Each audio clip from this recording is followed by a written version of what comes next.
I was 39 years old when my father told me I could attend my brother's engagement dinner, but only if I agreed to arrive like a stranger and leave like one too.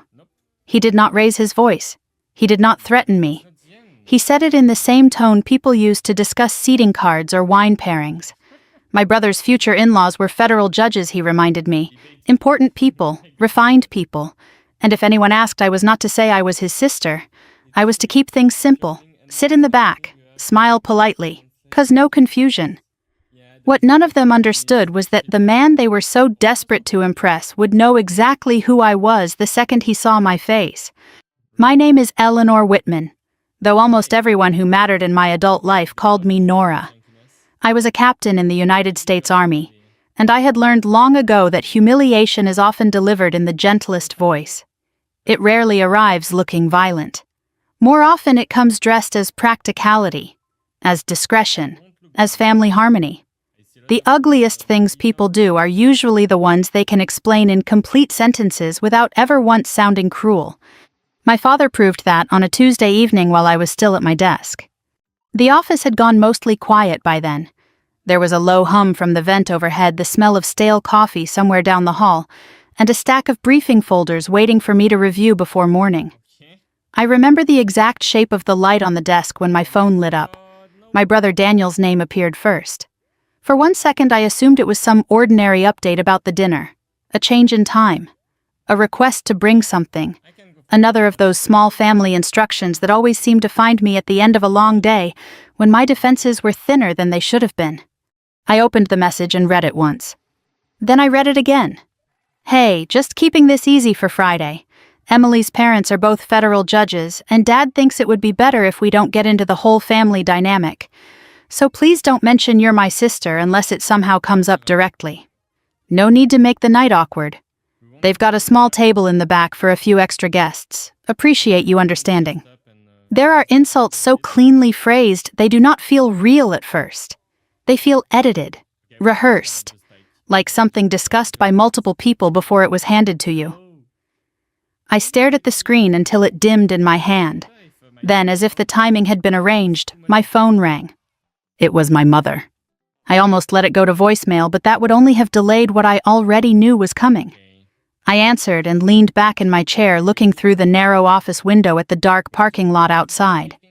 "Honey," she said in that careful voice she used when she wanted me to accept something ugly without making it inconvenient for anyone else. "Did Daniel text you?" "Yes." There was a pause. Soft. Measured. "I just don't want you to take it the wrong way." That was her gift. Not defending the wound. Managing my reaction to it. "How should I take it?" I asked. She ignored the question. "This dinner is important to him, Nora. Emily's family is very distinguished. Her father is on the federal bench, her mother as well, and everything is going to be very formal. Your father just thinks it would be better if there weren't unnecessary complications." I looked down at the file open in front of me, but the words had stopped meaning anything. "Unnecessary complications," I repeated. "You know what I mean." I did. That was the problem. In my family, no one needed to say the cruel part out loud. They simply arranged the furniture around it and expected you to understand where you belonged. She kept talking. "They've already finalized the seating. There's a smaller table toward the back near the service entrance. It's actually quieter there. You might prefer it." Quieter. That was how they always translated exclusion into manners. Quieter meant hidden. Simpler meant diminished. Better meant easier for everyone except me. "And what exactly am I supposed to say if someone asks who I am?" I said. Another pause. Then almost briskly, "You don't have to volunteer anything. You can just say you work with the Army." Work with the Army. Not serve, not officer, not captain, certainly not daughter. I closed my eyes for a second. I could feel the old familiar pressure settling in behind my ribs, that dense, airless feeling I had known since childhood. Daniel got the spotlight. I got the explanation. He was introduced with pride. I was managed, softened, edited down into whatever version of myself created the least tension in a room. "Dad asked you to call me, didn't he?" I said. My mother exhaled quietly. "He just wants this evening to go smoothly." "For whom?" She did not answer. That silence told me more than anything else could have. After we hung up, I sat alone for several minutes with my phone face down on the desk. I could hear footsteps in the hall, then laughter from somewhere farther off, then the metallic slam of a door. The building kept moving around me while something old and familiar settled into place. Because Daniel's message had not come out of nowhere.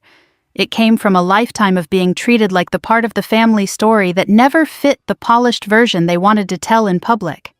Daniel had always been the one people remembered. He had the easy confidence of a man raised to believe rooms would open for him. My parents built their lives around that confidence. They invested in it, protected it, repeated it until it sounded like truth. He was the bright one, the social one, the promising one, the son with the right kind of ambition. I took a different road, and from the beginning they treated it like a detour from something more acceptable. When I joined the army, my father called it impulsive, then temporary, then unfortunate. Even after years of service, after promotions, after evaluations and responsibilities and deployments, he never fully bothered to understand. He still spoke about my life as if it were a phase that had somehow lasted too long. In his mind, Daniel had entered the world properly. I had merely wandered into a version of adulthood that made people ask questions at dinner parties. I should say this clearly: my family did not dislike failure. Failure they would have known how to handle. Failure would have made me legible to them. What unsettled them was competence they had not arranged, discipline they had not paid for, respect I had earned in rooms where their approval meant nothing. I picked up the phone again and read Daniel's message one more time. It was the phrase, "Appreciate you understanding," that stayed with me. As if obedience were courtesy. As if my silence were a contribution to his happiness. As if I had spent 39 years in this family for the privilege of making myself smaller on command. Outside, the last stripe of daylight had disappeared. My reflection in the window looked older than I felt, sharper too. Tired in the way that comes not from work, but from repetition. From being asked again and again to carry other people's comfort at the expense of your own dignity. And still, after all that, I knew I was going to go. Not because they deserved my presence, not because I believed kindness would finally teach them something, but because somewhere beneath the humiliation, beneath the anger, beneath the old and familiar ache of being reduced, there was another feeling beginning to take shape. Colder, clearer. The sort of clarity that arrives when a person finally understands that helping people lie about you is still a form of surrender. I did not answer Daniel that night. I did not call my father back. I simply sat there in the dim office with the stack of papers untouched in front of me and let the truth settle all the way in. They wanted me present but not acknowledged, close enough to count, far enough away to deny. What none of them understood was that the very man they were trying so hard to impress had every reason to know my name. And once I realized that the whole shape of Friday evening began to change. For the first few minutes after my mother hung up, I did not move. I simply sat there in the half-lit office and let the silence settle. The building had that late evening stillness you only notice when most people have already gone home. Somewhere down the hallway, a copier clicked to life and then stopped again. A door opened shut and the sound faded away. The world kept moving in small mechanical ways while my family's message sat in my pocket like something sharp. It would be easy to pretend that Daniel's text had shocked me. It would make the story cleaner. But the truth is uglier and more familiar. What he asked of me that night was not new. It was simply the most honest version of a pattern that had been quietly shaping our family for years. Daniel had always been the son my parents could introduce without explanation. He was charming in the effortless way some people are when they have spent their entire lives being admired for it. Teachers liked him, coaches liked him, parents of other children liked him. He learned early that a confident smile and the right joke could open almost any door, and my parents built their hopes around that gift, the way some families build around inheritance. When he got into a prestigious university, my father talked about it for months. Not privately either. He told the neighbors. He told the man who serviced our furnace. He told strangers at church who had not asked. It was as if Daniel's acceptance letter had finally proven something about the Whitman name that my father had been waiting his whole life to demonstrate. I remember the night of that celebration dinner very clearly. I was 19. I had just signed my enlistment papers 2 weeks earlier, though my parents were still pretending the decision might somehow evaporate if they ignored it long enough. Daniel stood at the head of the table, while my father raised a glass and described his future in glowing terms: law school influence connections, a career that would place our family in the right circles. Then he turned to me. He did not insult me. That would have been too crude. Instead, he gave a small laugh and said, "Nora has always been a little more independent." Independent. That was the word he used every time he wanted to acknowledge my existence without endorsing it. By the time I joined the army officially, that language had hardened into something almost ritualistic. My parents would explain me to new acquaintances the same way every time. Our daughter works with the military. Not serves, not leads, not commands. Works with. The distinction mattered to them. Service sounded too serious, too permanent, too different from the professional trajectories they understood.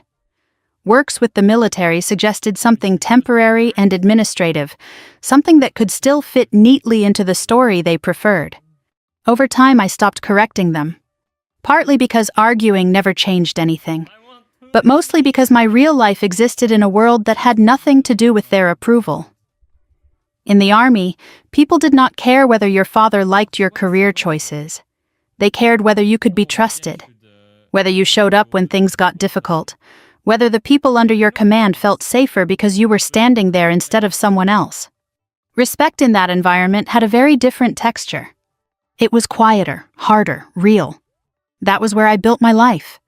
And for a long time, that separation made things easier. My family stayed in their orbit of charity galas and professional networking dinners, while I moved through a completely different system of responsibility and consequence.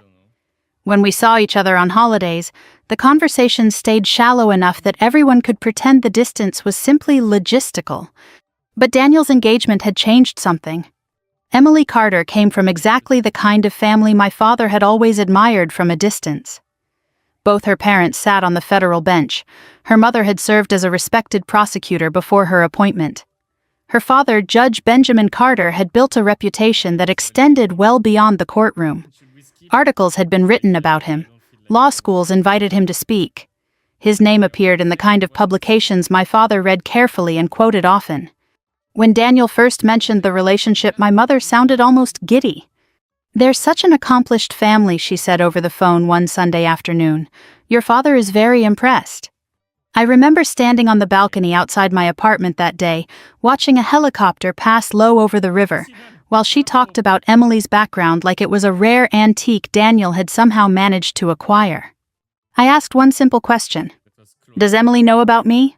My mother hesitated. "Well, Daniel hasn't really gotten into the details yet." Of course he hadn't. In the weeks that followed, the pattern became obvious. My parents spoke about Emily's family constantly, where they lived, what law schools they had attended, which judges they knew personally. They repeated these details the way people repeat a new title they are trying to memorize. What they did not repeat was anything about me. And now here we were 3 nights before the engagement dinner with Daniel, asking me to arrive like a stranger, so his future in-laws would not have to reconcile the image of their polished son-in-law with the inconvenient reality of his sister. I left the office later than usual that evening. The parking lot had emptied out except for a few scattered vehicles under the yellow security lights.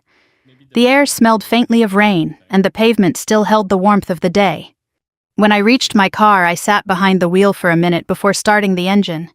The phone in my hand felt heavier than it should have. There was one person I knew I could call. Colonel Diane Mercer had been my commanding officer during one of the most demanding stretches of my career. She had the rare ability to evaluate people without flinching, and the even rarer habit of saying exactly what she thought without softening it to protect anyone's ego. Over the years, she had become something closer to a mentor than a superior. If anyone could hear this story without immediately trying to soothe it into something smaller, it was her. She answered on the second ring. "Mercer." "Ma'am, it's Nora Whitman." "Whitman," she said, her voice warming slightly. "You sound tired." "I just received an interesting family invitation." That got her attention. Interesting how? I told her everything. Daniel's message, my mother's call, the seating arrangement, the quiet insistence that I should help them keep things simple. She did not interrupt while I spoke. When I finished, there was a long pause on the line. Then she asked one question. What did you say the father's name was? Judge Benjamin Carter. Another pause, this one longer. When she spoke again, there was a faint note of disbelief in her voice. Whitman, she said slowly, does your family have any idea who you are? I leaned my head back against the seat and looked up through the windshield at the dark sky. No, I said. They don't. Colonel Mercer exhaled softly. Well, she said that dinner might be more educational than they expect. Colonel Mercer did not laugh after she said that. That was one of the things I had always respected about her. Some people treat uncomfortable truths like opportunities for humor. Mercer treated them like coordinates, something to mark on a map before you decided what direction to take next. For a moment the line stayed quiet except for the faint rustle of movement on her end. Then she said, Tell me something, Whitman. Are you planning to go? Yes. There was no hesitation in my voice when I answered, and I noticed it the moment the word left my mouth. That decision had already been made somewhere deeper than anger. Mercer heard it too. Good, she said simply. That's it. No advice about avoiding family drama. You're 39 years old and a United States Army officer, she replied. If you need me to tell you how to behave at dinner, we've both wasted a lot of time. Despite myself, I smiled. She continued in that dry, matter-of-fact tone that had carried half a dozen officers through situations far more complicated than awkward social events. Your brother is about to marry into a family that takes character seriously, she said. People like Judge Carter didn't build reputations by being easily impressed. I don't want to embarrass anyone, I said. That may not be entirely within your control. I leaned forward over the steering wheel, resting my elbows there while the cool leather pressed against my arms. The parking lot was empty now except for my car and one security truck idling near the gate. You sounded surprised when you heard his name, I said. Mercer gave a small hum of acknowledgement. Judge Carter spoke at a legal military symposium 2 years ago, she explained. National security oversight. Civilian courts reviewing operational conduct. You weren't in the room when he arrived, but I remember the panel discussion afterward. What about it? He quoted you. That made me sit up. Excuse me. He referenced a field assessment you submitted during the coastal evacuation operation, the one about command accountability during civilian coordination. I stared out across the dark asphalt. That memo wasn't even public. It circulated, Mercer said calmly, in the right circles. For a moment I said nothing. That report had been written at 3 a.m. in a temporary operations center while half the coastline was still underwater. I had not written it to impress anyone. I had written it because the chaos we had seen demanded a clear accounting of what worked and what did not. I had assumed it disappeared into a government archive like most documents of that kind. Mercer continued. Carter used it as an example of clear operational reasoning, she said. He told a room full of lawyers that if they wanted to understand how disciplined thinking looks under pressure, they should start with that report. The words settled slowly. You're telling me he knows my name? I'm telling you he recognized it 2 years ago, she replied, which means if he sees you Friday night, he won't be confused about who you are. I exhaled quietly through my nose. Daniel is going to hate that. That's Daniel's problem. The calm certainty in her voice felt like solid ground under my feet. What would you do? I asked. Mercer did not answer right away. Finally, she said, if it were me, I would go exactly as invited. You mean sit quietly at the back? Yes. And say nothing? Yes. Why? Because people reveal themselves fastest when they believe you are powerless, she said. Let them finish their performance. That phrase stayed with me long after the call ended. Let them finish their performance. I drove home slowly that night through quiet streets that smelled faintly of wet pavement and autumn leaves. My apartment building sat on a corner where the city lights reflected off the river, and when I stepped out of the car, the air felt sharp enough to wake every nerve in my face. Inside the place was exactly the way I had left it that morning. A stack of books on the coffee table, running shoes by the door, the faint ticking sound from the old wall clock in the kitchen. There is a particular kind of peace in living alone that most people misunderstand. It is not loneliness. It is the absence of explanation. No one asking where you've been. No one deciding whether your choices make sense. I poured a glass of water and stood by the window looking down at the dark water moving below the bridge. My family had spent years treating my life like a puzzle piece that did not match the picture they wanted to display. Daniel fit that picture perfectly. He wore the right suits, said the right things, and navigated rooms filled with polished strangers as if he had been born in them. I navigated different rooms. Rooms where rank mattered more than reputation. Rooms where the wrong decision could cost lives instead of social embarrassment. Rooms where the people around you did not care what your parents thought about your career choices. I had never asked my family to understand that world, but I had not expected to be hidden from it either. Friday evening arrived faster than I expected. The days leading up to it passed in a blur of routine tasks, meetings, and briefings, but beneath the ordinary rhythm of work, there was a quiet sense of anticipation building inside me. Not the nervous kind, something steadier. By the time I left the office that afternoon, the sky over the city had turned the pale gray blue of early winter. The air carried that dry cold that sharpens every sound, and the sidewalks were crowded with people hurrying toward restaurants and theaters as the workday ended. I went home showered and stood in front of my closet for a long moment. There was a perfectly pressed dress uniform hanging there. The metals caught the light when I moved the hanger slightly, each small ribbon representing a piece of time that had nothing to do with my family's expectations. For a second I considered wearing it. Then I remembered Daniel's message. Keep things simple. I chose a black dress instead.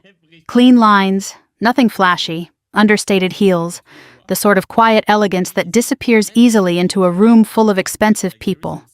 When I finished getting ready, I looked at myself in the mirror by the door. There was no trace of the 19-year-old girl who had sat through that college acceptance dinner years earlier, while her father described her future like an unfortunate detour. The woman looking back at me had lines at the corners of her eyes from years spent squinting into bright sun and strong wind. Her shoulders were straighter, too shaped by responsibilities that did not allow room for self-doubt. The doorbell rang just after 6. When I opened it, Colonel Mercer stood there in a dark coat, her silver hair pulled back neatly the way it always had been when she wore a uniform. "You clean up well, Whitman," she said. "You're not even slightly surprised." Not even slightly. We walked down to the car together. The drive into the city was quiet at first, the streetlights sliding across the windshield as traffic moved steadily toward downtown. Finally, Mercer glanced at me from the driver's seat. "You nervous?" "Number." "Good." She turned the car onto a wide avenue lined with old brick buildings and private clubs that had been standing there longer than most people could remember. "You know," she said casually, "there's a certain advantage to being underestimated." I looked out the window at the rows of tall windows glowing warmly against the dark. "What's that?" Mercer gave a small, knowing smile. "No one prepares for you." 10 minutes later, we turned into the circular driveway of the Union Harbor Club, where my family was already inside waiting to explain who I wasn't.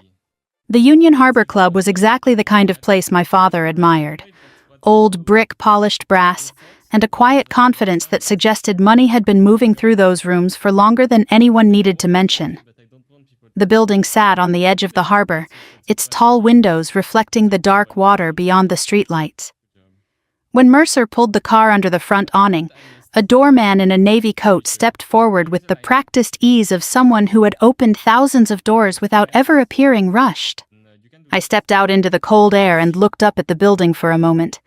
Inside, somewhere beyond those tall windows, my family was preparing to pretend I did not belong to them. Mercer joined me on the sidewalk, adjusting her coat with that same calm precision she had once used to straighten the collar of her uniform before walking into a command briefing. "You ready?" she asked. "I've been ready for years." She studied my face for a second, then nodded toward the entrance. "Let them talk first." The lobby smelled faintly of polished wood and citrus cleaner. Thick rugs softened every step, and the walls were lined with framed photographs of men in dark suits, shaking hands with other men in dark suits. Power had passed through those hallways in quiet, respectable ways for generations. A host greeted us and asked for the name. "Whitman," I said. The reaction was immediate. A small flicker of recognition crossed his face, followed by the polite smile that accompanies important reservations. "Of course," he said. "The Whitman party is in the private dining room." He led us down a narrow corridor where the muffled sound of conversation grew louder with each step. Laughter drifted through the door ahead, along with the soft clink of glassware and silverware against porcelain. Before we entered, Mercer placed a hand lightly on my arm. "Remember," she said quietly, "silence can be very educational." Then the host opened the door. The room was larger than I expected, with tall windows overlooking the harbor, and dark wood paneling that gave the entire space the weight of tradition. Round tables were arranged in careful symmetry beneath warm overhead lights. Every place setting gleamed. Every chair was perfectly aligned. And at the center of it all stood my brother. Daniel looked exactly the way my parents had always imagined he would at an event like this. His suit fit perfectly.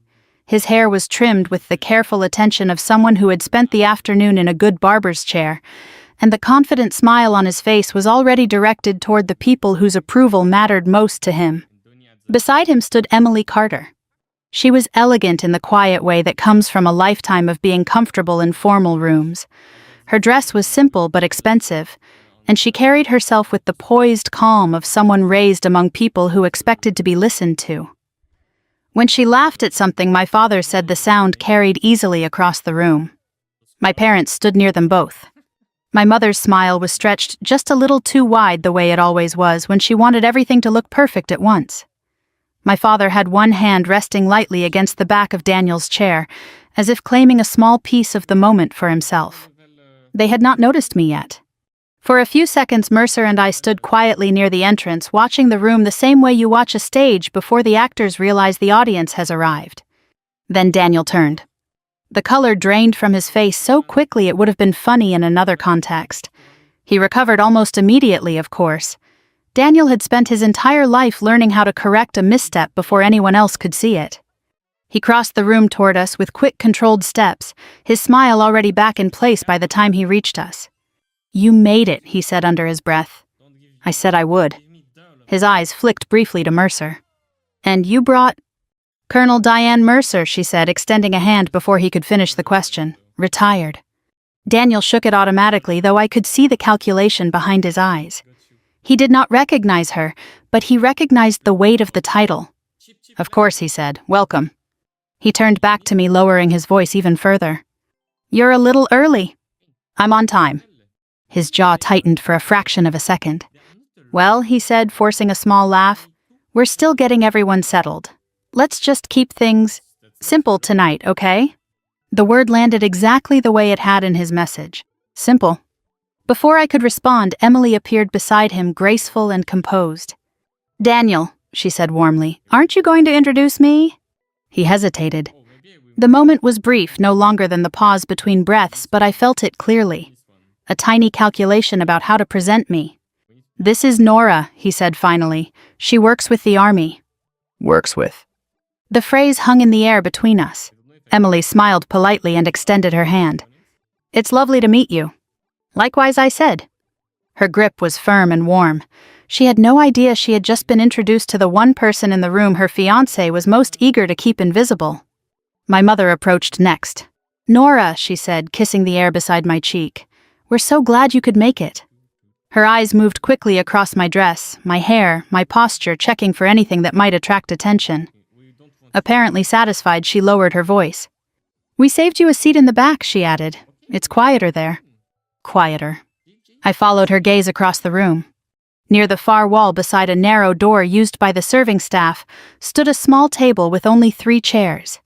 It was slightly removed from the rest of the arrangement, just far enough away that conversations from the main table would reach it as a distant murmur. Out of sight. Out of the story. "Perfect," I said. My father joined us then. He did not hug me. He simply nodded, once his expression calm and controlled. "Good of you to come," he said. There was no apology in his voice, no acknowledgement of the message that had been sent days earlier. Just expectation. As if my compliance had always been inevitable.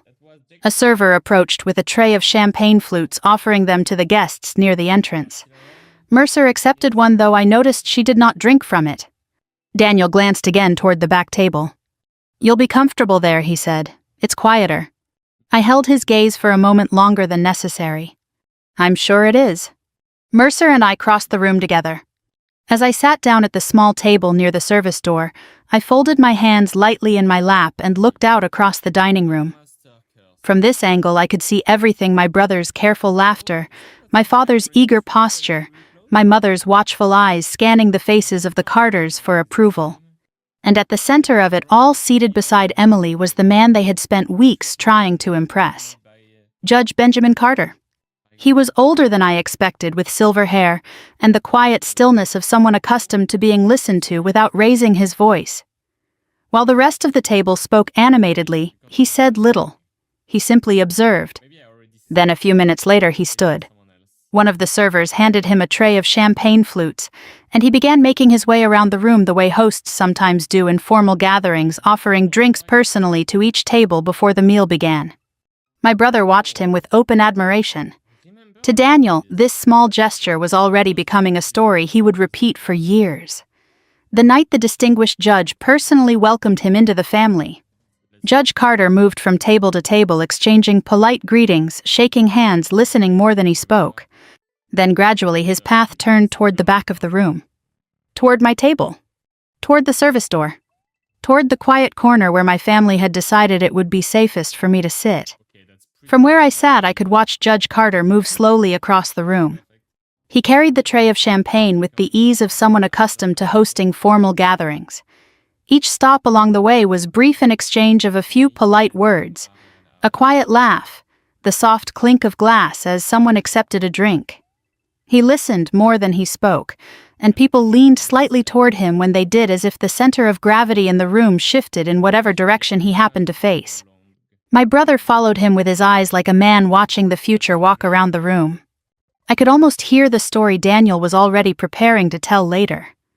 The night Judge Benjamin Carter personally welcomed him into the family, the way the great man had paused at their table, the way he had spoken to him like an equal. The thing about ambition is that it rarely sees the whole room. Mercer sat across from me, one elbow resting lightly on the table. She had not touched the champagne glass in her hand. "You see him?" she murmured quietly. "Yes. Watch his eyes." I did. Judge Carter's gaze moved carefully across the tables as he made his way toward the back. It was not the distracted scanning of someone performing a social duty. It was measured, curious, observant in a way that suggested he was taking notes no one else could see. At the main table, my father was speaking animatedly to Emily's mother, his voice rising just enough to carry.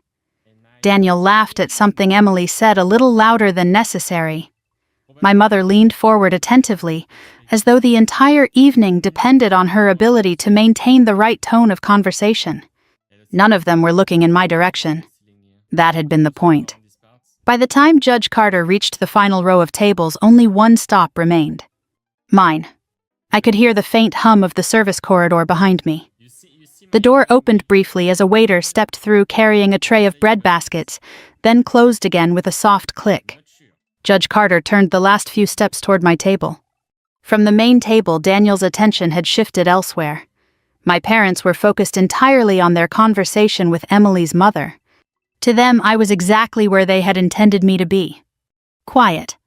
Out of the way. Safe. Judge Carter stopped beside my chair. For a moment, he simply looked down at the tray, adjusting the position of the glasses slightly, as if preparing to offer them. Then he lifted his eyes. It took less than a second. I watched the recognition arrive in his expression like the sudden change in weather before a storm. His entire posture shifted, not dramatically, but enough that the tray in his hands tilted slightly, and two champagne flutes tapped together with a clear, bright sound. He stared at me. Not with confusion.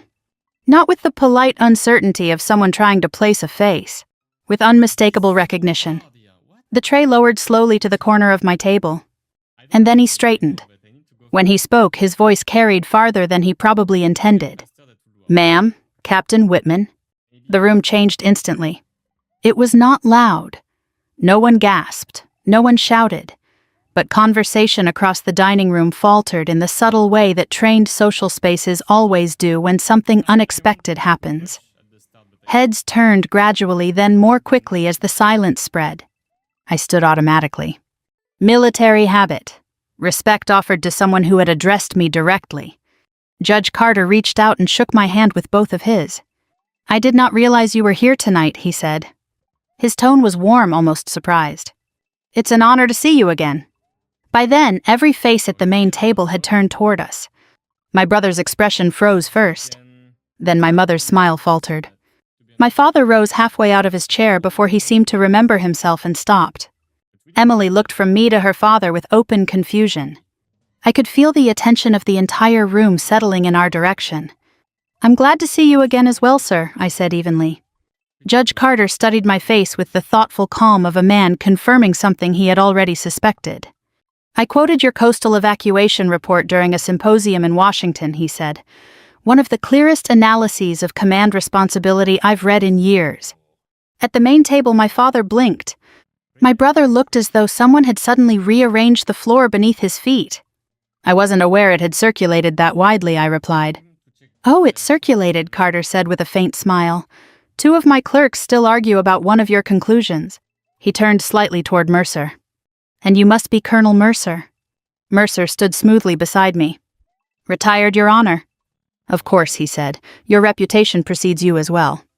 Across the room, Daniel was no longer smiling. My mother rose from her chair and hurried toward us, her heels clicking quickly against the polished floor. Oh, she said lightly, the word arriving half a second too late.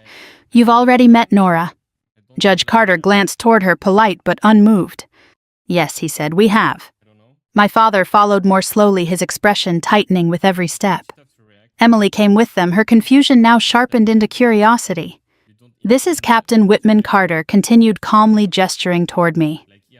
One of the most disciplined operational thinkers I've encountered in recent years. The sentence landed like a stone in still water. Captain. Operational. Thinker. None of those words existed anywhere in the introduction my brother had offered earlier. My mother gave a small, nervous laugh. Nora has always been modest about her work, she said quickly. Carter's attention returned to me. That may be, he said. Then his eyes moved past me toward the empty chairs at my table, and his expression changed. He looked around the room once more, slowly taking in the arrangement of guests, the central table where my brother sat, the distance between that table and the quiet corner near the service door. When he spoke again, his voice was calm. But it carried clearly across the room. Why, he asked, is Captain Whitman seated back here? No one answered immediately. Daniel opened his mouth, closed it, then forced a smile that did not reach his eyes. There must have been some confusion with the seating, he said. It was the wrong sentence. Not because it was a lie, but because it revealed something much worse. Judge Carter looked at him carefully, then at my father, then back at me.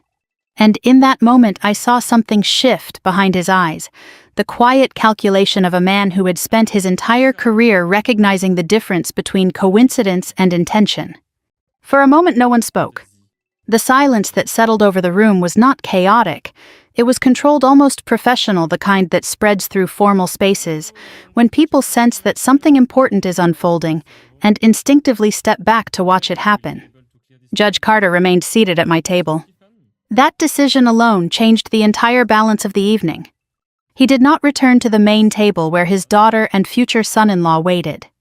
He did not treat our brief exchange as a pleasant coincidence before moving on to the rest of the room. Instead, he pulled out the chair across from me and sat down as if he had every reason in the world to be exactly where he was. The tray of champagne still rested untouched on the corner of the table. From the corner of my eye, I saw my brother's posture stiffen.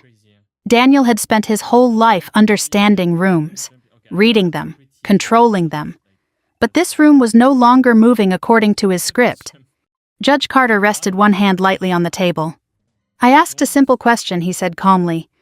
His voice was not loud, but every word landed with the quiet authority of someone accustomed to being answered. Why is Captain Whitman seated back here? My father cleared his throat. There's been a misunderstanding, he said. The seating was arranged quickly, and Colonel Mercer stepped forward before he could finish. With respect, she said, the seating appears very intentional. The room shifted again.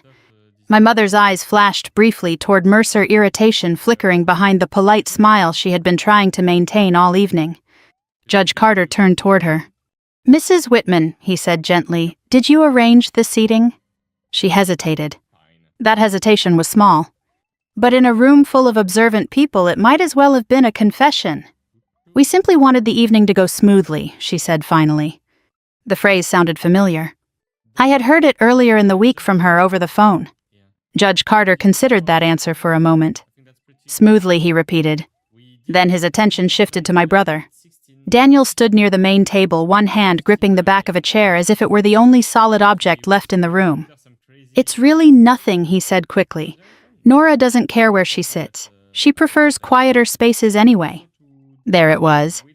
The same sentence my mother had offered earlier. The same translation of exclusion into courtesy. Judge Carter's eyes sharpened slightly. I see, he said. Mercer reached into her coat pocket. I noticed the movement immediately. She took out her phone and glanced at me once. It was not a request for permission. It was a courtesy. A small acknowledgement that what came next would change the evening permanently. I did not stop her. Mercer turned the screen toward Judge Carter. Your Honor, she said evenly, I believe the seating decision may have been discussed in advance. Judge Carter accepted the phone. He adjusted his glasses slightly and began to read. The room remained completely silent. Across the table from us, my father's shoulders tensed. My mother's hands tightened together. Daniel took one step forward. Colonel, that really isn't necessary, he said quickly. Judge Carter held up one hand without looking up. The gesture stopped him immediately. When Carter finished reading, he did something interesting. He read the message again. Slowly. Carefully. Then he placed the phone on the table between us. What exactly is the context, he asked quietly, in which a man asks his sister to attend an engagement dinner, but not acknowledge that she is his sister? Daniel's mouth opened. Your Honor, it sounds worse than it is. That was his first mistake. Emily stared at him. What message, she asked. Mercer answered before he could. She read the words aloud exactly as they had appeared on my phone 3 days earlier. You can come to the dinner, but please don't tell anyone you're my sister. Emily's parents are federal judges. It would be embarrassing. The effect of hearing those words in the open air of the dining room was immediate. Not explosive. Worse. People did not gasp. They simply stopped pretending not to listen. Emily's face went pale. You told me she worked in administrative support for the Army, she said slowly. Daniel swallowed. I was trying to keep things simple. Simple. Her voice was still quiet. But something had shifted behind it. Judge Carter leaned back slightly in his chair. No, he said. Daniel turned toward him. Sir, you were not trying to keep things simple, Carter continued calmly. You were trying to avoid comparison. The sentence landed with surgical precision. Across the room, several guests looked down at their glasses. Daniel's shoulders dropped a fraction. That's not fair, he said weakly. Carter gestured lightly toward me. This woman has served her country in positions of real responsibility. Her work has been cited in legal discussions about civilian protection and command oversight. He paused. And you seated her near the service door because you believed her existence would embarrass you. Daniel looked as if he had been struck. Emily turned toward him slowly. Is that true? She asked. He said nothing. That silence answered her question more clearly than anything else could have. Judge Carter's voice remained even. A man who hides his own sister to appear more impressive, he said quietly, is not a man I would trust with my daughter's future. The sentence ended the evening. Not loudly. Not dramatically. But completely. Emily stared at the engagement ring on her hand for several seconds. Then she removed it. She placed it gently on the table beside Daniel's plate. The sound of the ring touching the glass surface was small. But in the silence of the room, it sounded final.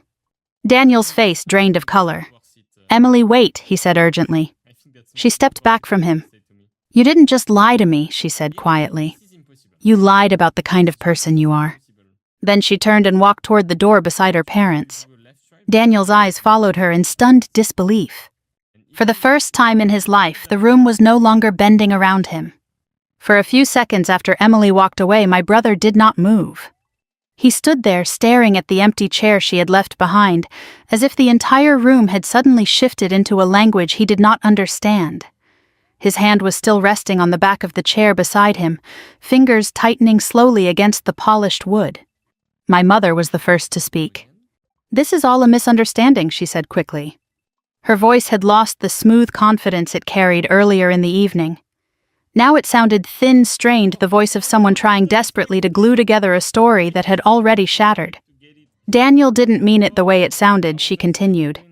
"Families say things like that sometimes. It doesn't mean—" Colonel Mercer interrupted her with the same calm precision she used when correcting an officer during a briefing. "No," she said. "It means exactly what it says." My father looked at her sharply. "You've caused quite enough disruption here," he said. Mercer met his gaze without the slightest trace of apology. "I haven't caused anything," she replied. "I simply read the words your son sent." Judge Carter remained seated at my table, watching the entire exchange with the composed patience of someone who had presided over far more complicated confrontations in a courtroom. Daniel finally turned toward me. "Nora," he said. The sound of my name in his voice was almost strange. There was urgency in it now, a pleading edge that had never been there before. He crossed the room quickly and stopped beside my chair. "Can we talk outside for a minute?" he said quietly. The request was polite, private, controlled. It was also the same instinct he had always relied on whenever something threatened his carefully arranged image. Move the problem out of public view, contain the damage, convince the one person who could expose the truth to cooperate. For a second I studied his face. I had known this man my entire life. I had watched him charm teachers, employers, strangers, friends. I had watched him glide through rooms with the easy confidence of someone who believed admiration was a natural state of the world.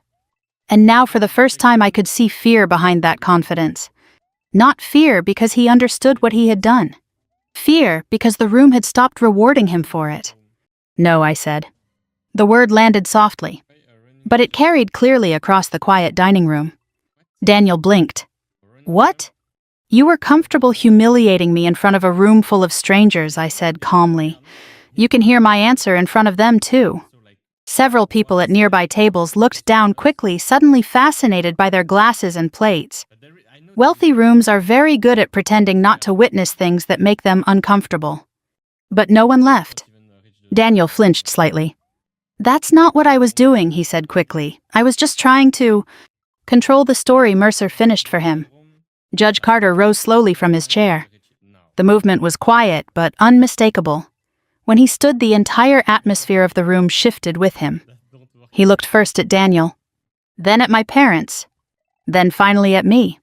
"I believe the evening has reached its natural conclusion," he said. His tone was not angry. It was simply final. He turned toward the door where his daughter had already disappeared and addressed one of the staff members standing near the wall. "Please inform my wife that we will be leaving." The server nodded and moved quickly down the corridor. My mother took a step forward. "Judge Carter, surely this doesn't have to end like this," she said. He regarded her calmly. "Mrs. Whitman," he replied, "a man who feels embarrassed by his sister's service has already explained quite a lot about himself." My father's jaw tightened. "You're making a decision based on one message." "No," Carter said quietly. "I'm making a decision based on character." The distinction settled over the room like a closing door. A moment later, Emily returned from the hallway, her coat draped over one arm. Her expression was composed now, though there was still a trace of hurt in her eyes. She did not look at Daniel. She looked at me. "I'm sorry," she said. The words were simple, but there was sincerity in them that my own family had never quite managed to offer. "You didn't deserve any of this," she added. I nodded once. "Thank you." Judge Carter placed a hand lightly on his daughter's shoulder. "We're ready," he said. The two of them walked toward the exit together, followed by Emily's mother. The door closed quietly behind them. The dinner was over, even though half the food had not yet been served, even though dozens of guests still sat in their chairs, even though the decorations, the flowers, the carefully printed place cards all remained exactly where they had been an hour earlier. My brother stood alone beside the empty table where his engagement had just ended. My mother sank slowly into a chair. My father looked down at the tablecloth as if the pattern in the fabric might provide some explanation for what had just happened.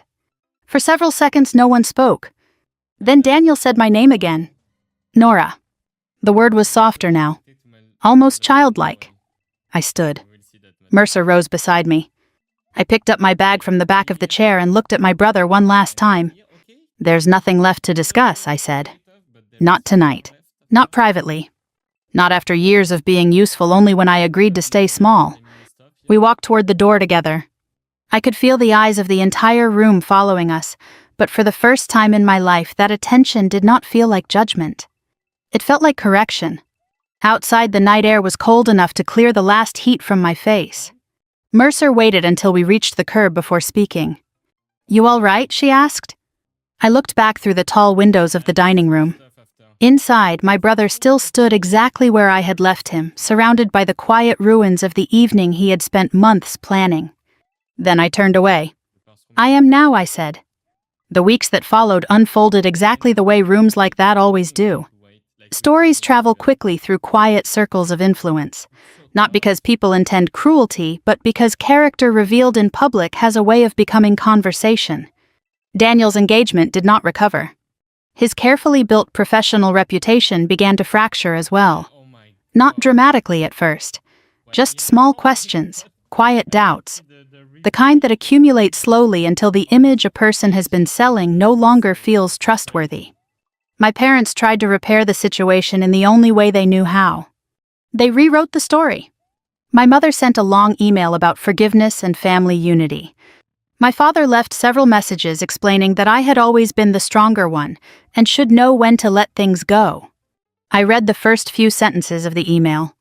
Then I deleted it, because the truth had finally become simple. They did not want justice. They wanted access. They wanted the version of me who would quietly absorb humiliation so the rest of them could continue living without consequences. That version of me no longer existed. I changed my number, filtered their emails, and returned to the life I had built long before that dinner ever took place. Work continued. Responsibility continued. Months later, when a promotion opportunity opened that had been quietly building in the background of my career, the people making the decision did not ask what my family thought about it. They looked at my record. They looked at my judgment. They looked at the work itself. And that was enough. Sometimes the most powerful revenge is not loud. It is simply standing in the truth long enough for everyone else to see who had value all along. If this story made you think about someone who deserves to be seen for who they really are, share it with them.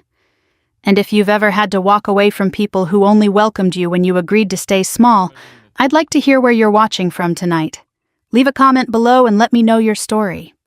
There are many more stories like this waiting to be told, so if you want to keep exploring them with me, make sure you subscribe and stay with us. We'll keep walking this road together.